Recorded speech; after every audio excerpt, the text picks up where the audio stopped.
Hi, I'm John Comegna from the Comegna Law Group. In this segment, we're going to talk about the use of real data, practical data, valid data with integrity in determining 504 eligibility, in crafting plans that work, crafting plans that are meaningful, addressing the real substantial limitation and impact of physical and mental impairment, and ensuring that we're staying compliant with Section 504.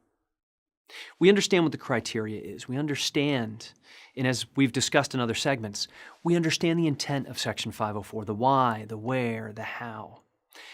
How does data play in and where does data play in? From my perspective, data plays in at the front end. Data plays in considering the eligibility criteria. Data plays in making decisions and determinations of eligibility. It also plays in and is also a determining factor in ensuring implementation and consistent implementation of 504 plans. It also is a factor in determining continued eligibility. Do we still see substantial limitation of major life activity from physical or mental impairment, or do we not? How do we make those determinations? When do we make those determinations? Where do we receive that information? Well, let's speak for a moment first about the process. Section 504, as you know, does not require school-based evaluation by school psychologist, by learning consultant, by social worker. It doesn't require you to send that student out for a medical evaluation or examination. It doesn't require you to provide independent assessment or independent evaluation by neuropsych. What it does require, and 504's only mandate, is that you not discriminate, that you be aware of and mindful of the impact on learning, the impact on access, the impact on participation in that school environment on account of physical or mental impairment. What are our sources of information? Let me ask you two important questions that you ought to consider at the table, looking at eligibility, accommodating reasonably, and determining whether or not 504 plans are being implemented. Number one, who knows our disabled students best? Their parents. But perhaps even more importantly, who knows our disabled students best educationally? Their teachers. Since the law doesn't require, and since, frankly, U.S. Department of Ed and your state Department of Ed doesn't fund your 504 efforts, we're not compelled to go out and provide evaluation, secure that data, even internally assess. What we're expected to do, what we're legally obligated to do, is look at that comprehensive data we have at the table. We ought to be incorporating parents in the process. We ought to be incorporating educators in the process. We ought to be listening to, and in this segment we'll be talking about the kinds of practical things we ought to take into consideration. What are our teachers seeing? What is our nurse seeing? What are our administrators seeing, and what are they not? That input is crucial. That data is crucial to plug into our criteria, to look at the consistency of our plans, and in truly answering the question of whether or not physical or mental impairment is substantially limiting major life activity. Our criteria, as you know, has two prongs: a physical or mental impairment that substantially limits one or more major life activity. Substantial limitation. Not just effects, not just limits, not just comes up, not simply what's noted on a piece of paper, but practically we see impact. The law doesn't tell us the scope of that input, the scope of that impact, the need that's required. So I suggest to you that you consider a definition of substantial limitation that has two different definitions. Understanding what substantial limitation is crucial in considering what type of data we're going to plug into the process. Number one, may the student complete a major life activity, or does the physical or mental impairment prevent one from engaging in a major life activity? Can't, unable, equals substantial limitation. What do I mean by that? The student that is deaf, that can't hear, the student that is blind, that can't see, the student with a broken leg that can't walk, can't run, can't skip, can't sit behind the desk. Can't is easy, frankly. Can't is very different than what I suggest is the hardest thing that you do today. The hardest thing, the hardest task that your teams, your 504 committees, your teachers engaged in the process are expected to do today. And that is, how do we gauge the substantial limitation of the mental health impairment? ADD, ADHD, dysthymia, depression, generalized anxiety disorder. Our students present today, as you know, with more mental health diagnoses than we've ever seen, and more comorbidity of certain mental health diagnoses than we've ever seen. How do we gauge the impact? We have a piece of paper that says anxiety disorder. We have a piece of paper that says ADHD. We have a student that's functioning in a general ed classroom. Is the mental health impairment manifesting itself? Is it substantially limiting a major life activity? Major life activities like attending, like focusing, like completing work, like getting assignments done, like developing peer relations. Is it impacting sufficient enough to equal substantial limitation in order for that individual to be eligible, in order for us to accommodate through 504 plan? That's the hardest thing we do today. How do we answer that question? We answer that question primarily through observation, through functional awareness, through considering the impact day to day of those major life activities that might be impacted. Parents provide input. Our teachers provide crucial input, crucial data. Two definitions of substantial limitation. Can't, that's second, which we've discussed in the context of mental health impairment and mental health diagnosis. Whether or not the student is significantly restricted in the condition, manner, or duration under which a particular life activity is being engaged. The student has difficulties engaging others, difficulty focusing, difficulty participating. Is it difficult enough? What's the gauge? The gauge from federal case law, the standard is a standard of average. Average performance in the general population. Not average in your population, because your average might be higher, your average might be lower. Average in the general population. Billy ADHD in second grade, who's having difficulty focusing, that can only focus in class and attend for 6 minutes. Is that average? Is it not average? That's the question. Question as to that specific need. When we speak to data and the use of practical data, what type of data might impact? What type of data might inform our decision making? What has the teacher seen or not seen? What have the specials teachers seen or not seen? What impact do we have? What input do we have from other educators in that building? What do the cases say? What do the cases say as to this concept of substantial limitation, particularly in the context of data?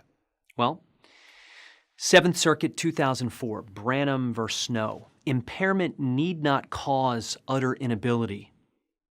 Need not cause utter inability to equal substantial limitation. That means we don't have to go to can't. Again, that second definition, that second answer. Is there a significant restriction? From a case before the 10th Circuit in 1992 involving the city of Tulsa, the statutory language requiring substantial limitation means the impairment must be significant. A case from the 5th Circuit, 2003, impairment that just limits or just affects is not substantial enough.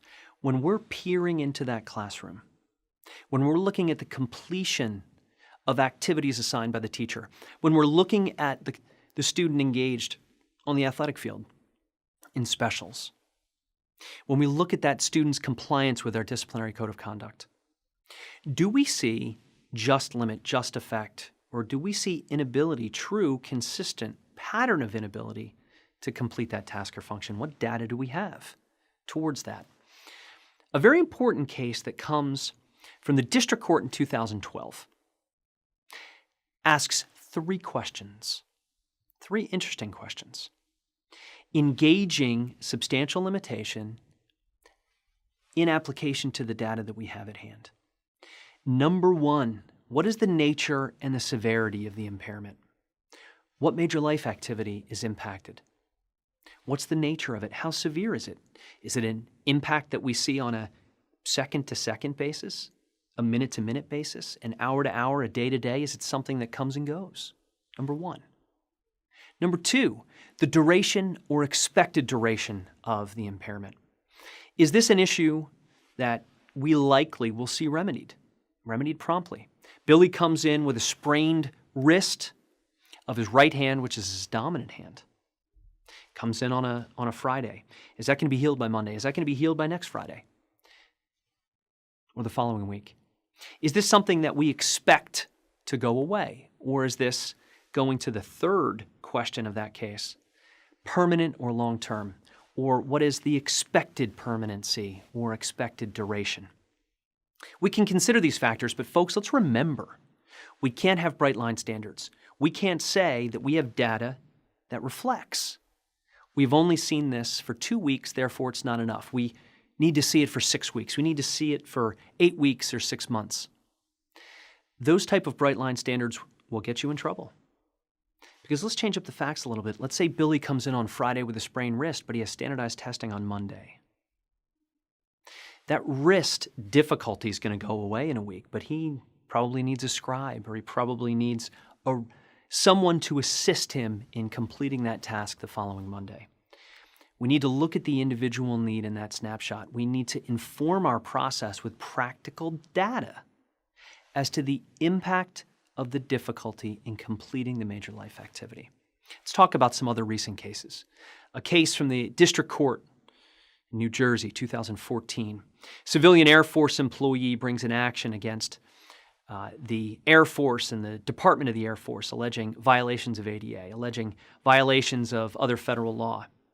Plaintiff presented with certain diagnoses: decreased memory, language dysfunction, mental fatigue, medical reports noting that there is impact in the temporal lobe, that we would see symptoms involving perception difficulties and memory dysfunction.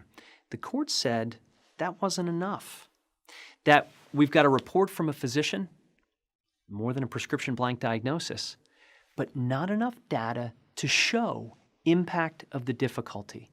In application to your school, student comes in, frontal lobe, student comes in, traumatic brain injury, student comes in and presents similarly perception difficulties, processing difficulties.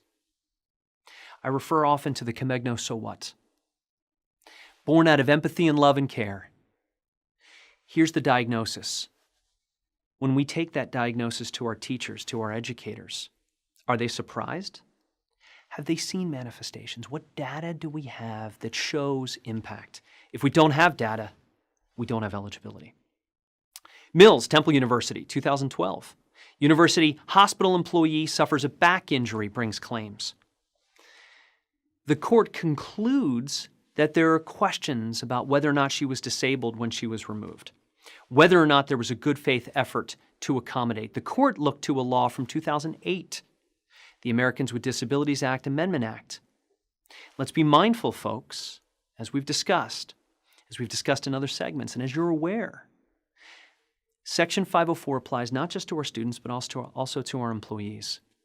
We need to provide accommodation in the presence of difficulty. Here, an individual with a back injury, an employee could also be a student. Under the ADA, AA 2008, the court notes that there's a less searching analysis required of whether a plaintiff is substantially limited. The court cited the Equal Employment Opportunity Commission, the EEOC, in noting that the ADA, AA substantial limitation standard is meant to mean something less. What does that practically mean for us today? It means we need to remain ever vigilant to what data we have with regard to the impact of difficulty, whether it's employee, whether it's student. What do we know? What do we not know? So we've discussed cases, we've discussed and are aware that substantial limitation requires data. It requires practical implementation of data. Physical or mental impairment, what's the impact? What type of data are we asking about? What type of data do we want to secure to plug in to those two questions of substantial limitation?